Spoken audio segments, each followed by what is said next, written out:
नमस्कार साथियों, स्वागत है आपका आपके अपने ऑनलाइन प्लेटफॉर्म वेदांत क्लासेज में। जी साथियों, स्थापत्य कला की सीरीज चल रही है। स्थापत्य कला में हमने कुछ दुर्गों की बात कर ली। आज जो पीछे आपको स्लाइड में दिखाई दे रहा है, पीछे बड़ा सा एक स्क्रीन पर किला दिखाई दे रहा है, इसका नाम क्या है साथियों? रणथंबोर का दुर्ग। कौन सा दुर्ग है साथियों? ये है अपने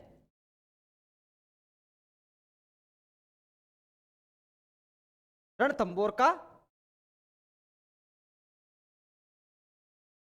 कौन सा दुर्ग है साथियों? रणथंबोर का ये दुर्ग रहने वाला है। इस दुर्ग के बारे में अपनी चर्चा चलेगी। ठीक है साथियों, देखो देखना जरा इसमें मोटी मोटी बातें करते हैं कि भाई साहब, पहला क्वेश्चन यहां से निकल कर आता है कि ये दुर्ग कौन सी श्रेणी में आता है।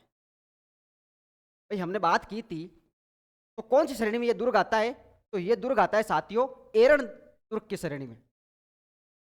किसकी श्रेणी में? एरण दुर्ग की श्रेणी में। साथ में साथ ये दुर्ग गिरि दुर्ग की श्रेणी में भी आता है।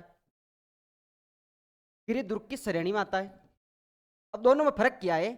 एरण दुर्ग का मतलब होगा जहां तक पहुंचना या उस दुर्ग तक पहुंचना, जिस रास्ते के द्वारा हम पहुंचेंगे वो रास्ता थोड़ा क्या होगा? कंटीला होगा। वहां तक पहुंचना थोड़ा दुर्गम होगा। गिरि दुर्ग मतलब ये दुर्ग पर्वत पर स्थित है, इसलिए इस दुर्ग को क्या कहा गया है? गिरि दुर्ग की श्रेणी में रखा गया है। ये दो बातें आप इसमें ध्यान रखना। एक कौन सा हो गया अपना? एरण दुर्ग की श्रेणी में भी आता है, साथ में साथ ये गिरि दुर्ग की श्रेणी में भी आता है। ये साथियों, अगला क्वेश्चन यहां से निकल कर आता है कि भाई साहब, इसका निर्माण किसने करवाया? कि रणथंबोर दुर्ग का निर्माण किसने करवाया? तो आप बता देना। जनश्रुतियों के अनुसार, इसके अनुसार, जनश्रुतियों के अनुसार इसका निर्माण करवाने वाले थे रणथंबन देव। रणथंबन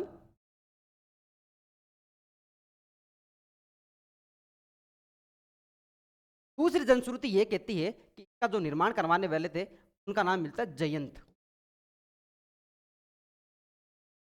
देखो, तो श्रेणी होगी, श्रेणी कौन से दुर्ग की होगी? एरण दुर्ग की श्रेणी में ये रणथंबोर का दुर्ग आएगा। साथ में साथ ये गिरि दुर्ग की श्रेणी में भी आता है। इसका निर्माण एक जनश्रुति कहती है कि इसका निर्माण रणथंबन देव ने करवाया था। साथ में साथ दूसरी जनश्रुति यह कहती है कि इसका निर्माण जयंत ने करवाया था। ठीक है साथियों, देखो अबुल फजल ने इस दुर्ग के बारे में क्या कहा? अबुल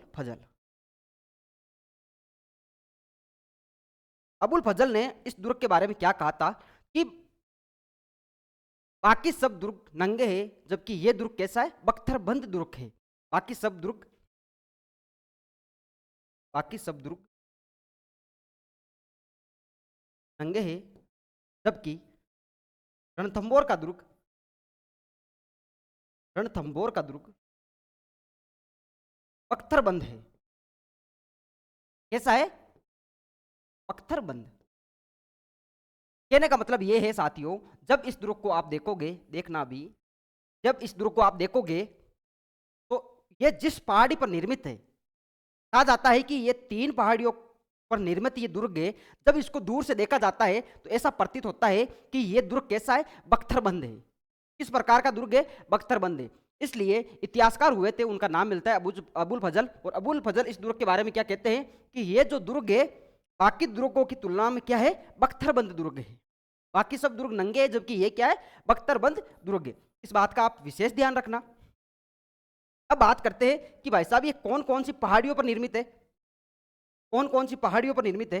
तो साथियों, पहाड़ियों पर निर्मित मैं बात करना चाहूंगा कि ये दुर्ग कौन कौन सी पहाड़ियों के पर स्थित है। इस बात का जरा थोड़ा ध्यान रखना। ये एक पहाड़ी है, साथ में साथ एक पहाड़ी ये है और एक पहाड़ी ये है। कहा जाता है कि ये जो रणथंबोर का दुर्ग है वो इन तीनों पहाड़ियों पर निर्मित है। एक का नाम क्या मिलता है? रण, एक का थंब और एक का भोर। कहा जाता है कि ये इस 3 पहाड़ियों पर, रणथंब और भोर पहाड़ियों पर निर्मित होने के कारण इस दुर्ग को क्या कहा गया? रणथंबोर का दुर्ग कहा गया। अगर आपसे पूछ ले कि ये जो रणथंबोर का दुर्ग है, कौन सा रणथंबोर का दुर्ग है कहां, तो आप बता देना यह है सवाई माधोपुर में। सवाई माधोपुर में स्थित है साथियों। सवाई माधोपुर में स्थित। इस बात का भी आपको विशेष ध्यान रखना है कि जो रणथंबोर का दुर्ग है वो कहां पर स्थित है, तो आप सीधे सीधे बताना रणथंबोर का जो दुर्ग है वो कहां पर स्थित है, सवाई माधोपुर में। ठीक है मेरे भाई। अब देखो, चर्चा चल रही थी तीन पहाड़ियों पर स्थित होने के कारण रणथंब और भोर, तीन पहाड़ियों पर स्थित होने के कारण इस दुर्ग को क्या कहा गया, रणथंबोर कहा गया। क्या कहा गया, रणथंबोर कहा गया। ठीक है साथियों, यहां तक बात क्लियर होती है। उसके बाद में मैं चर्चा करना चाहूंगा कि इस दुर्ग को और किस नाम से जाना जाता है। तो इस रणथंबोर दुर्ग को रंतेपुर नाम से जाना जाता है। कौन से नाम से, रंतेपुर नाम से जाना जाता है, जाना जाता है। क्वेश्चन आएगा रंतेपुर नाम से कौन सा दुर्ग जाना जाता है, आप सीधे सीधे बताना। रणथंबोर दुर्ग को क्या कहा जाता है, रंतेपुर दुर्ग कहा जाता है। रंतेपुर का मतलब क्या होता है, रण की घाटी में, रण की घाटी में स्थित दुर्ग। किसकी घाटी में, रण की घाटी में स्थित होने के कारण इस दुर्ग को क्या कहा गया, रंतेपुर दुर्ग कहा गया। ठीक है मेरे भाई। अब देखो, ये सीधे सीधे क्वेश्चन पूछ सकता है आपसे, इसलिए इस क्वेश्चन का आप सीधे सीधे तरीके से ध्यान रखना, अच्छे से नोट्स में उतारना इसको, और बार बार इस चीज को पढ़ना है आपको। रण की घाटी में स्थित होने के कारण क्या कहलाया, रंतेपुर कहलाया। ठीक है। अब मैं बात करना चाहूंगा रणथंबोर दुर्ग में स्थित इमारतें। रणथंबोर दुर्ग में स्थित, दुर्ग में स्थित इमारतें, या स्मारक में कह सकता हूं कि भाई साहब रणथंबोर दुर्ग में कौन कौन से महल है, कौन कौन से तालाब है, और कौन कौन से मंदिर है। यहां पर अगर मस्जिद है तो कौन सी है, गिरजाघर है तो कौन सी है। ठीक है साथियों, देखो एक नोट लगाकर एक चीज का आप ध्यान रखना, तो रणथंबोर का दुर्ग है, कौन सा दुर्ग, रणथंबोर का दुर्ग। नोट में लिखना क्या है, रणथंबोर के दुर्ग को, रणथंबोर के दुर्ग को, ये याद रखने वाला विषय है। रणथंबोर के दुर्ग को, रणथंबोर के दुर्ग को राजस्थान का, राजस्थान का सांप्रदायिक सद्भाव वाला, सांप्रदायिक सद्भाव वाला दुर्ग कहा जाता है। क्वेश्चन आएगा राजस्थान का वह दुर्ग जिसे सांप्रदायिक सद्भाव का दुर्ग कहा जाता है, आप क्या बताओगे। आपको सीधे सीधे बताना है साथियों, किसको कहा जाता है, रणथंबोर को कहा जाता है। रणथंबोर दुर्ग को क्या कहा गया, राजस्थान का सांप्रदायिक का, सांप्रदाय सद्भाव वाला दुर्ग। सांप्रदाय सद्भाव वाला मतलब क्या होता है साथियों, यहां पर मतलब रणथंबोर में मंदिर भी है, मस्जिद भी है, और गिरिजाघर भी है। कौन सा घर है, गिरिजाघर भी है। ठीक है साथियों, मतलब हिंदू धर्म के मंदिर होंगे, इस्लाम धर्म के जो मस्जिद होगी वो होगी, और साथ में साथ साथ सिख धर्म की जो गिरजाघर है वो भी यहाँ पर स्थित है। ठीक है साथियों, अब मैं स्मारक के बारे में चर्चा करूंगा। देखना, एक यहाँ पर मंदिर है जिसका नाम क्या है साथियों, त्रिनेत्र, त्रिनेत्र गणेश मंदिर, गणेश मंदिर। क्वेश्चन आएगा त्रिनेत्र गणेश मंदिर राजस्थान की कौन से दुर्ग में स्थित है, आप क्या बताओगे साथियों, रणथंबोर दुर्ग में स्थित है त्रिनेत्र गणेश मंदिर। ठीक है। एक यहां पर मंदिर है, उसका नाम क्या है, लक्ष्मी नारायण मंदिर। कौन सा मंदिर, लक्ष्मी नारायण मंदिर। ठीक है साथियों, एक और मंदिर है यहां पर, अन्य मंदिर, जिसको किस मंदिर के नाम से जाना जाता है, शिव मंदिर के नाम से जाना जाता है। तीन इंपोर्टेंट वाले मंदिर कौन कौन से हैं यहां पर, तो एक का नाम मिला हमें त्रिनेत्र गणेश मंदिर। इस त्रिनेत्र गणेश मंदिर के पहले, कहने का मतलब इस जब दुर्ग में आप घूमोगे, दुर्ग को देखोगे, तब दुर्ग में आपको त्रिनेत्र गणेश मंदिर दिखेगा। जबकि त्रिनेत्र गणेश मंदिर से पहले यहां पर एक भूमिगत या अज्ञात जल स्रोत है। क्या है साथियों, भूमिगत या, त्रिनेत्र गणेश मंदिर से पहले की बात कर रहा हूं मैं, त्रिनेत्र गणेश मंदिर से पहले, गणेश मंदिर से पहले, मंदिर से पहले रणथंबोर में, रणथंबोर दुर्ग में एक एक अज्ञात जल स्रोत है। क्या है साथियों? अज्ञात जल स्रोत है, जिसको क्या कहा जाता है? गुप्त गंगा कहा जाता है। क्या कहा जाता है साथियों? गुप्त गंगा। अगर क्वेश्चन आए कि गुप्त गंगा कौन से दुर्ग में है, आपको क्या बताना है मेरे लाल? आपको बताना है रणथंबोर दुर्ग में। और है कहां? ये गणेश मंदिर, जो त्रिनेत्र गणेश मंदिर है, उससे जस्ट पहले ये जल स्रोत है साथियों। ठीक है, कौन कौन से मंदिर हुए? त्रिनेत्र गणेश मंदिर हुआ, उसके बाद में लक्ष्मी नारायण मंदिर, और जो तीसरा इंपॉर्टेंट मंदिर है वो महादेव जी यानी शिव मंदिर भी यहां है। ठीक है साथियों, अब देखो ये हो गई अपनी मंदिरों को लेकर चर्चाएं। अब हम बात करेंगे कि यहां पर कौन सी मस्जिद है। देखो ये क्या है साथियों? मस्जिद। क्या है साथियों? मस्जिद। है किन की ये मस्जिद? तो ये है साथियों पीर सदरुद्दीन की दरगाह। किन की दरगाह? पीर सदरुद्दीन की दरगाह। क्वेश्चन आएगा कि पीर सदरुद्दीन की दरगाह कहां स्थित है, या कौन से दुर्ग में स्थित है? कौन से दुर्ग में स्थित है साथियों? सवाई माधोपुर में स्थित रणथंबोर दुर्ग में स्थित है। अब मैं बात करूंगा दुर्ग में स्थित महलों की। रणथंबोर दुर्ग में स्थित महल, कौन कौन से महल है साथियों? देखो यहां पर एक महल मिलता है, उसका नाम है बादल महल। कौन सा महल? बादल महल। ठीक है भाई साहब। यहां पर एक और महल मिला, देखो ये हो गया एक महल। एक महल मिलता है साथियों हमीर महल। कौन सा महल? हमीर।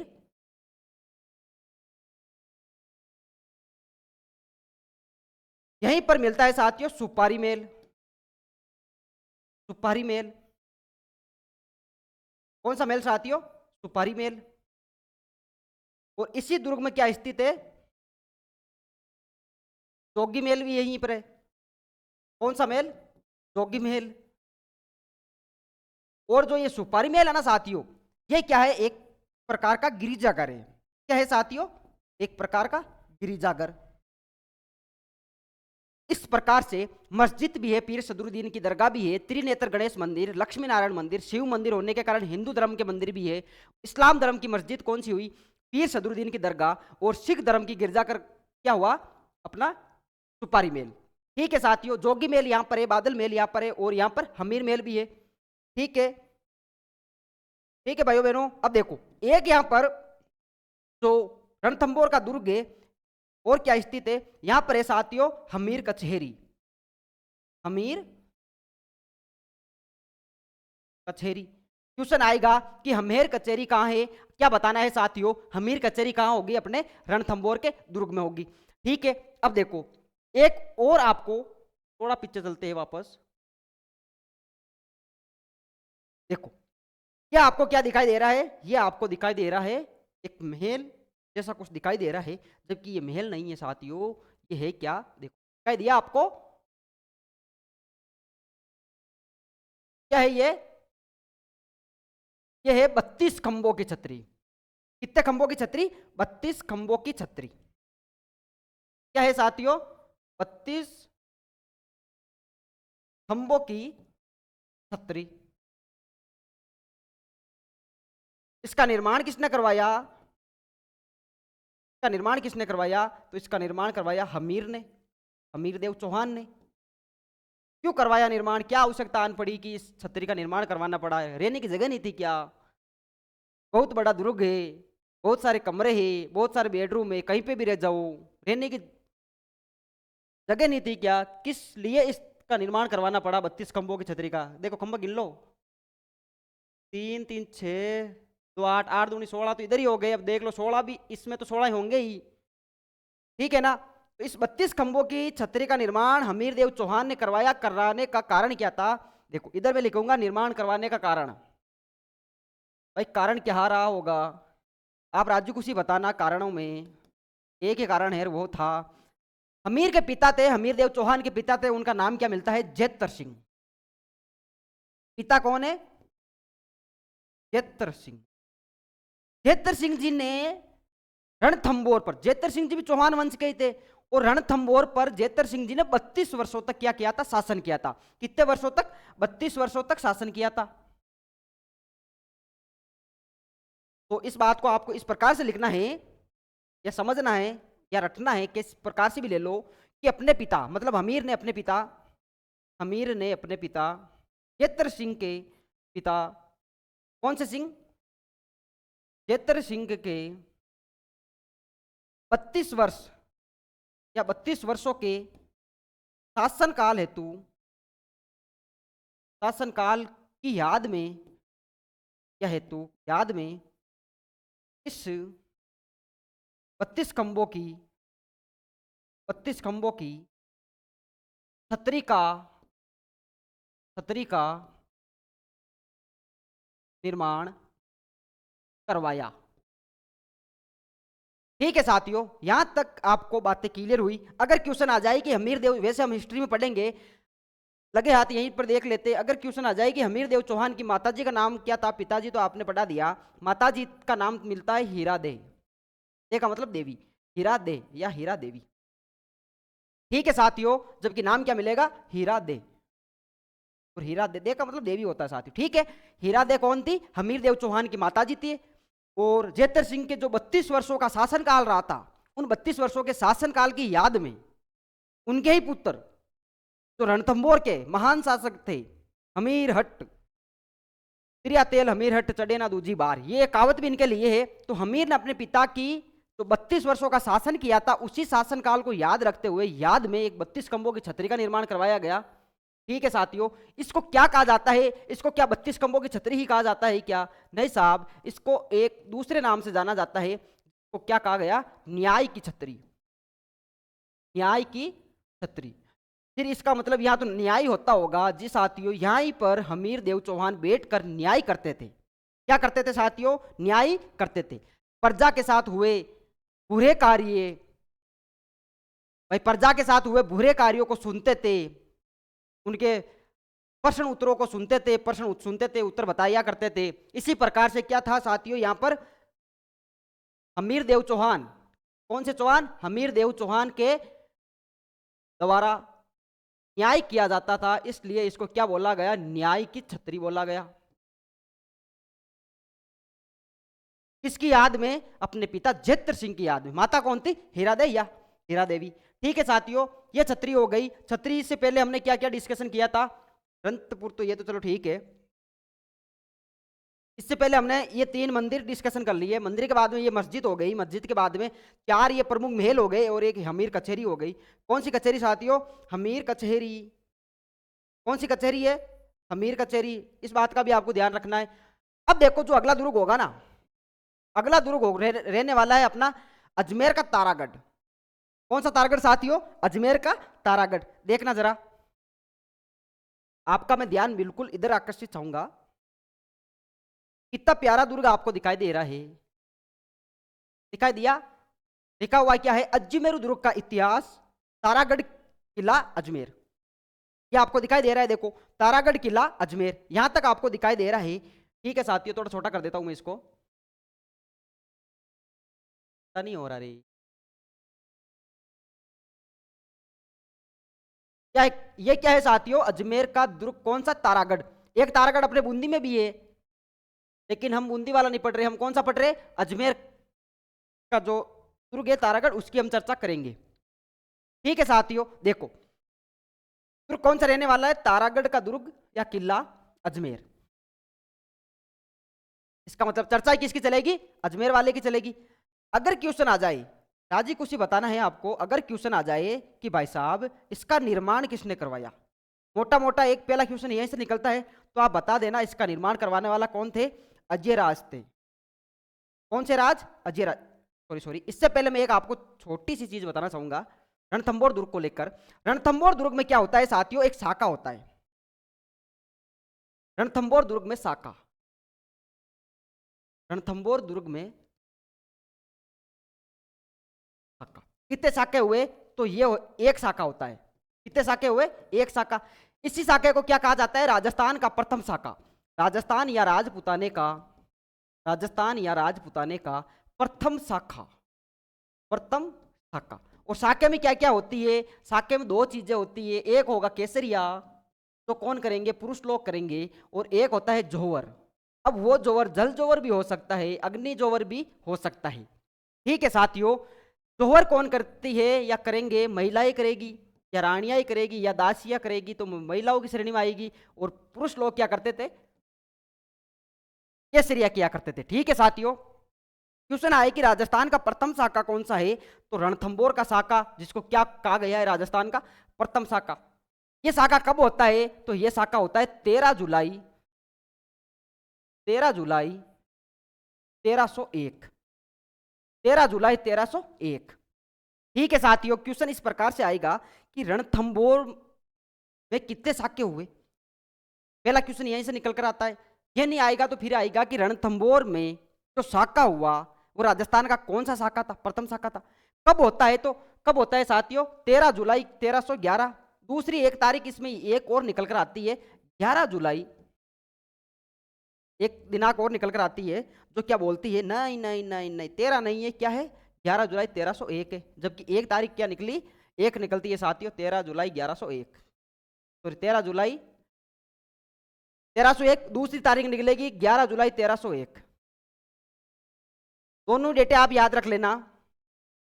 ठीक है साथियों, देखो अब शाखा होगा तो कहने का मतलब एक युद्ध लड़ा जाएगा।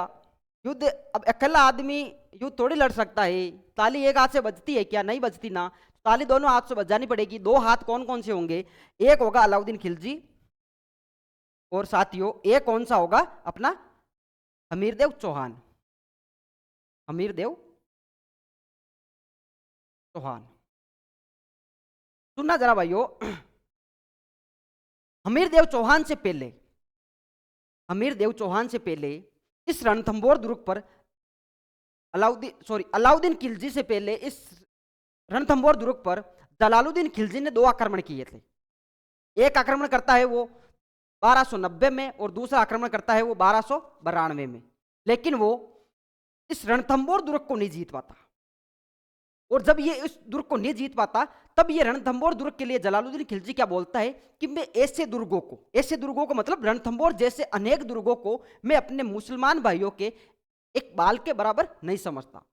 कहने का मतलब वो इस दुर्ग को नहीं जीत पा रहा था, रणथंबोर के दुर्ग को जीत नहीं पा रहा था, इसलिए उसने बढ़ाई करते हुए अपने सैनिकों को बोला कि मैं ऐसे 10 दुर्गों को अपने मुसलमान भाई, मतलब उनकी सेना में अधिकतर हुआ कौन करते थे? इस्लाम धर्म के लोग हुआ करते थे। उन्हीं सेनाओं को बोलता है कि मैं अपने मुसलमान भाई के एक बाल के बराबर ऐसे दुर्गों को नहीं समझता।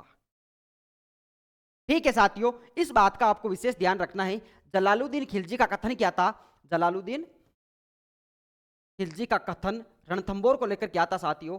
कथन था, मैं ऐसे दुर्गों को, मैं मतलब जलालुद्दीन खिलजी, मैं ऐसे दुर्गों को, ऐसे मतलब रणथंबोर जैसे ऐसे 10 दुर्गों को अपने मुस्लिम भाइयों के, अपने मुस्लिम भाइयों के, मुस्लिम भाइयों के एक बाल के बराबर नहीं समझता, एक बाल के बराबर नहीं समझता। ठीक है साथियों, यह कथन किसका था? जलालुद्दीन खिलजी का था। दो आक्रमण करता है, कौन कौन से आक्रमण करता है? एक आक्रमण करता है वो 1290 में, दूसरा आक्रमण करता है 1292 में। दोनों बार आक्रमण करने पर भी इस रणथंबोर दुर्ग को जलालुद्दीन खिलजी नहीं जीत पाता है। जलालुद्दीन खिलजी कौन था? अलाउद्दीन खिलजी का चाचा। कौन था साथियों? चाचा। अब अलाउद्दीन खिलजी ने क्या किया साथियों? जलालुद्दीन खिलजी का बदला लेने के लिए, एक कारण तो यह निकलता है कि उसने बदला लेने के लिए रणथंबोर पर आक्रमण किया। दूसरा कारण यह निकलता है कि अलाउद्दीन खिलजी की सेना 1299 में, कब साथियों? 1299 में गुजरात पर आक्रमण करती है। कहां आक्रमण करती है? गुजरात पर। और इस आक्रमण में अलाउद्दीन खिलजी के दो सेनापति होते हैं। एक सेनापति का नाम मिलता है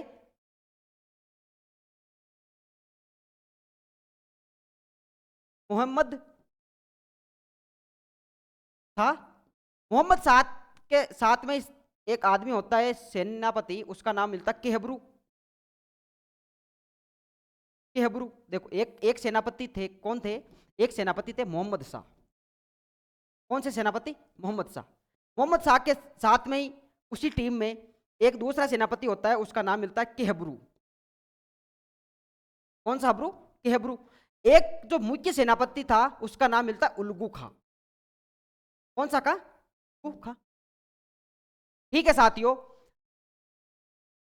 अलाउद्दीन खिलजी की सेना जब रणथंबोर से पहले 1299 में गुजरात पर आक्रमण करती है, तब ये दोनों गुटों के सेनापति, एक गुट में कौन से सेनापति है? दो सेनापति, और एक में ये उल्गू खां, उनको धन को लेकर, जो लूटा हुआ धन था वहां से, उसको लेकर विवाद उत्पन्न हो जाता है। क्या उत्पन्न हो गया? विवाद उत्पन्न। कहने का मतलब वहां से इन्होंने 100-200 रुपए, मानना कि 100-200 रुपए लूटे होंगे, 100-200 रुपए में 90 रुपए ये खुद रख रहा है, 10 रुपए इन दोनों को दे रहा है, बोले लो ये 10 रुपए, 5-5 के 2 पार्ले जी खा लेना। ठीक है, अब ये बात दोनों को हजम हुई नहीं। क्या नहीं हुई? हजम नहीं हुई। हजम नहीं होती है तो ये दोनों क्या करते हैं? उल्गू खां से विद्रोह कर देते हैं। क्या कर देते हैं साथियों? गुजरात में विद्रोह कर देते हैं। विद्रोह कर ये दोनों कहां आ जाते हैं? हमीरदेव चौहान के पास आ जाते हैं। किसके पास आ जाते हैं? हमीरदेव चौहान के पास। हारे का सारा बाबा श्याम हमारा, उसी तरह उस समय हारे का सारा हमीरदेव हमारा, मतलब जिसका कोई नहीं उसका शरणार्थी कौन बनेगा? हमीरदेव चौहान बनेगा। अगर किसी ने विद्रोह कर दिया है तो कहां जाओ? हमीरदेव चौहान के पास चले जाओ, वो क्या दे देगा? शरण दे देगा। ठीक है साथियों, तो ये दोनों कौन? एक तो मोहम्मद शाह और एक केहबरू कहां चले जाते हैं? हमीरदेव चौहान के पास चला जाता है विद्रोह कर। तो एक प्रमुख कारण वो निकला भाई, 1301 वाला जो साका हुआ उसका एक प्रमुख कारण ये निकला। जबकि एक अन्य कहानी, जनश्रुतियों के अनुसार एक अन्य कहानी प्रचलित में है कि भाई युद्ध करने का प्रमुख कारण तो क्या रहा होगा। एक तो ये शरण वाली बात है, दूसरी भी शरण वाली बात है, लेकिन कुछ इस प्रकार से कही गई है। हमीरदेव चौहान ने क्या किया? इस मोहम्मद शाह को शरण किस प्रकार से दी, देखना जरा। अलाउद्दीन खिलजी की वाइफ थी चिमना बेगम। अलाउद्दीन खिलजी की रानी कौन या बेगम कौन? चिमना बेगम। चिमना बेगम का और मोहम्मद शाह का क्या चल रहा था साथियों? चक्कर चल रहा था। ये दोनों एक बार क्या करते हैं? मोहम्मद शाह और चिमना बेगम दोनों मिलकर अलाउद्दीन खिलजी को सल्टाने की कोशिश करते हैं, सल्टाने की योजना बनाते हैं, और उस योजना का पता किसको चल जाता है? अलाउद्दीन खिलजी को चल जाता है। अलाउद्दीन खिलजी ने मोहम्मद शाह को मारने की कोशिश की। उसी समय मोहम्मद शाह क्या करता है? अपनी जान बचाकर चप्पल जूते हाथ में लेकर कहां निकल जाता है? हमीरदेव चौहान के पास निकल जाता है। तो दूसरा कारण यह निकलता है कि भाई साहब, जनश्रुतियां क्या कह रही है कि ये जो लव स्टोरी है उसकी वजह से ये आक्रमण हुआ होगा। जबकि एक जनश्रुति क्या कहती है? गुजरात अभियान जो हुआ कब था? 1299 में हुआ था। और उस समय क्या होता है कि मोहम्मद शाह और केहबरू दोनों मिलकर उल्गू खां से क्या कर लेते? विद्रोह कर लेते। धन जो वहां से लूटा गया धन था उसकी वजह से ये दोनों कहां चले जाते हैं? हमीरदेव चौहान के पास चले जाते हैं। अब इन दोनों को शरण देने की वजह से अलाउद्दीन खिलजी ने क्या किया? आक्रमण किया। ठीक है साथियों, अब देखो हमीरदेव चौहान की हार होती है, इसने क्या कर लिया? यहां पर केसरिया धारण कर लिया।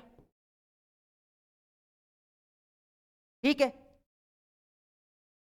ये तो हो गई केसरिया धारण करने की बात। अब जोहर कौन करेंगे भाई? कोई ना कोई महिला करेगी। तो जोहर इनकी रानी थी, रानी का नाम मिलता देवल दे, सॉरी रंग दे। क्या नाम मिलता है साथियों? रंग दे, जो इनकी रानी थी। और एक इनकी पुत्री ने भी क्या किया था? इनकी बेटी थी ना हमीरदेव चौहान की, उनकी बेटी ने भी क्या कर लिया? जोहर कर लिया। किस प्रकार का? जल जोहर, जिनका नाम मिलता है रंग देवल दे या पदम दे। ठीक है साथियों, इन्हीं देवल दे या पदम दे के नाम पर यहां पर एक तालाब है जिसका नाम क्या है साथियों? यह है तालाब। और रणथंबोर में एक तालाब जिसका नाम क्या है? पद्मला तालाब। पद्मला तालाब, इस बात का भी आपको विशेष ध्यान रखना है। जबकि केसरिया करने वाला कौन था? हमीरदेव चौहान था। और जल जोवर, ये किस प्रकार का जोवर था साथियों? ये एक जल जोवर था। कैसा जोवर था? जल जोवर था। यहां तक बात समझ में आई? ठीक है, देखो अगला जो दुर्ग रहेगा वो अपना रहेगा अजमेर वाला। इसी पे चर्चा चल रही थी, बीच में थोड़ा वापस इधर आए। इसका निर्माण की अगर बात आ जाए कि इसका निर्माण किसने करवाया, तो इसका निर्माण करवाने वाले थे अजयराज चौहान थे। ये निर्माण करवाते 1311 में। ये बात कौन बोलता है कि कर्नल जेम्स टोड बोलता है कि भाई साहब कर्नल जेम्स टोड के अनुसार रणथंबोर सॉरी अजमेर के तारागढ़ दुर्ग का निर्माण किसने करवाया? अजयराज चौहान ने करवाया, 1311 में करवाया। ठीक है साथियों, देखो अब मैं बात करूंगा इस दुर्ग के उपनामों की। किसकी बात करूंगा साथियों? उपनामों को लेकर बात करूंगा। इस दुर्ग को और क्या कहा जाता है? इसको कहा जाता है अजमेरू दुर्ग, अजमेरू दुर्ग। और क्या कहा जाता है? इस दुर्ग को कहा जाता है राजस्थान का हृदय, राजस्थान का हृदय। ठीक है साथियों, और इस दुर्ग को क्या कहा जाता है? इस दुर्ग को कहा जाता है राजस्थान की कुंजी, राजस्थान की कुंजी। और क्या कहा जाता है? इस दुर्ग को कहा जाता है अरावली के ऊपर स्थित होने के कारण अरावली का अरमान, अरावली का अरमान। और क्या कहा जाता है साथियों? ध्यान रखना, इसको कहा जाता है राजस्थान का जिब्राल्टर, राजस्थान का जिब्राल्टर। और ये जो राजस्थान का जिब्राल्टर कहने वाला थे वो कौन थे? विश्व या विशप हेबर। विशप हेबर ने क्या कहा था कि ये क्या है? राजस्थान का जिब्राल्टर है। क्या है साथियों? राजस्थान का जिब्राल्टर। 4-5 उपनाम कौन कौन से? एक इसका नाम मिलता है अजमेरू दुर्ग, एक इसका नाम मिलता है राजस्थान का हृदय, एक इसका नाम मिलता है राजस्थान की कुंजी, अरावली का अरमान, राजस्थान का जिब्राल्टर। जो किसने कहा था? विशु हेपर ने कहा था। निर्माण की बात हो गई कि अजयराज चौहान ने 1311 में क्या करवाया? इस दुर्ग का निर्माण करवाया। ये बात कौन बोलते? Colonel James Tod. ठीक है साथियों, अब देखना जरा आगे। ध्यान रखने वाली बात कौन कौन सी हुई? ये हो गए इसके नामों को लेकर। अब एक किंवदंती ये कहती है, जनश्रुति ये कहती है कि इसका जो निर्माण हुआ है ना वो एक पहाड़ी पर हुआ है। उस पहाड़ी का नाम क्या है? गटबीटड़ी। क्या नाम है? गटबीटड़ी। इसलिए इस दुर्ग को क्या कहा गया? गट बीटली दुर्ग। एक दूसरा नाम निकलकर कौन सा आया? गट बीटली दुर्ग। ठीक है साथियों, एक किंवदंती क्या कहती है कि अरावली के जिस पहाड़ी पर निर्मित है ना ये, उस पहाड़ी का नाम है ये, इस वजह से दुर्ग को गट बीटली दुर्ग कहा गया। जबकि दूसरी किंवदंती क्या कहती है? नहीं भाई साहब, फापे मतराड़ो आप, क्या मतराड़ो? फापे मतराड़ो। और एक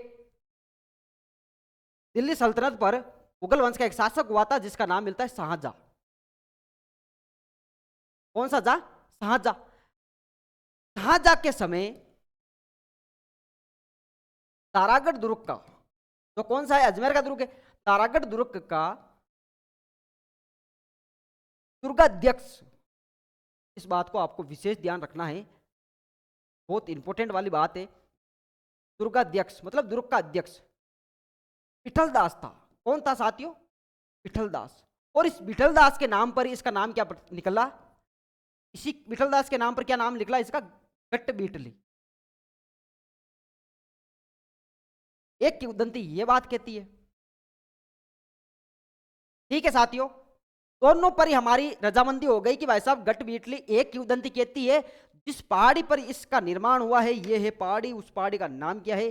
गट बीटली। ठीक है, दूसरी किंवदंती क्या कहती है कि शाहजहां नामक एक दिल्ली के मुगल वंश का एक शासक हुआ था। उस शासक के समय जो तारागढ़ दुर्ग अजमेर वाला है ना, उसमें उसका जो दुर्गाध्यक्ष था वो कौन था? विठल दास था। और विठल दास के नाम पर इसका नाम क्या निकला? गट बीटली निकला। ठीक है भाई साहब, आपने बोल दिया हमने मान लिया, दोनों हमने पढ़ लिए अच्छे से। अब देखो, अब मैं बात करूंगा इस दुर्ग में ऊर्जा कितनी है। देखो साथियों, जो तारागढ़ का दुर्ग है, हम ये भी बात करेंगे कि तारागढ़ नाम क्यों निकला, ये बात भी कर लेंगे। तारागढ़ दुर्ग के अंदर ऊर्जा कितनी है, सीधा सीधा क्यों से पहुंच किया जाता है। ऊर्जा कितनी है साथियों? 14 बुर्जे। इंपोर्टेंट इंपोर्टेंट 3-4 बुर्जों का मैं नाम लिखवा रहा हूं। एक यहां पर है बादरा बुर्ज, बांद्रा नहीं बादरा। एक बुर्ज है फुट्टी बुर्ज। एक बुर्ज का नाम मिलता है साथियों गुगड़ी। एक का नाम मिलता है गुंगट। और साथियों एक का नाम मिलता है इमली।